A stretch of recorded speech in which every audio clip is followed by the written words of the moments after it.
যেভাবে আমরা দেখেছি বিগত 4-5 বছর ধরে বিভিন্ন জায়গায় চোর পরিচয় দিয়ে, ডাকাত পরিচয় দিয়ে নির্মমভাবে মানুষকে পিটিয়ে হত্যা করা হয়েছে। নতুন একটি বাংলাদেশ আমরা পেয়েছি।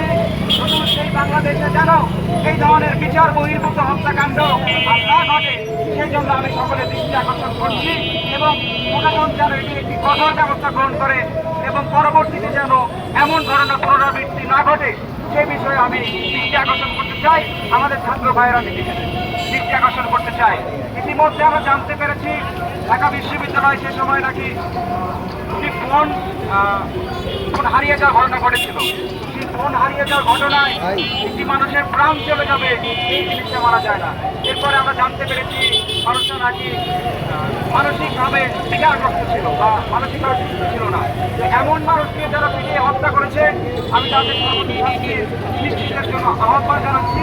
সেই সাথে সাম্য ন্যায্যতার ভিত্তিতে আগামীর মানবিক বাংলাদেশ গড়ে উঠুক, এই প্রত্যাশা ব্যক্ত করে আমি আমার সংক্ষিপ্ত বক্তব্য শেষ করছি।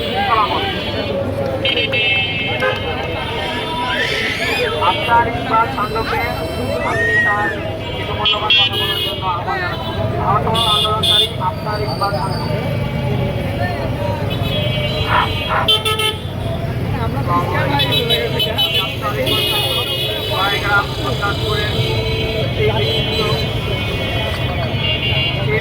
আমরা যারা এই স্বৈরাচার শেখ হাসিনার বিরুদ্ধে করে এই দেশকে দ্বিতীয়বারের মতন স্বাধীনতা অর্জন করে দিয়েছি।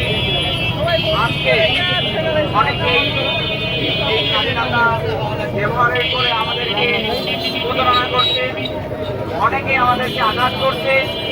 সেই বিধায় আজকে এই আলোচনা সভা, আজকে কেউ যাতে আর মাথা চারা না দিয়ে উঠতে পারে, আমাদেরকে ব্যবহার করে কেউ যাতে ফায়দা লুটে নিতে না পারে, সেজন্য আহ্বান